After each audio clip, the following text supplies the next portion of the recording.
உண்மையான காதல் என்று ஒன்று உள்ளது.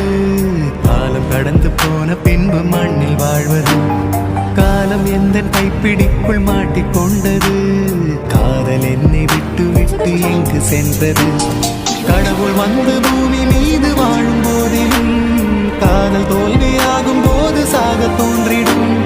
காதலின்றி பூமி மீது வாழ நேர்ந்திடும். கொஞ்ச நேரம் கூட நரகம் போல மாறிடும்.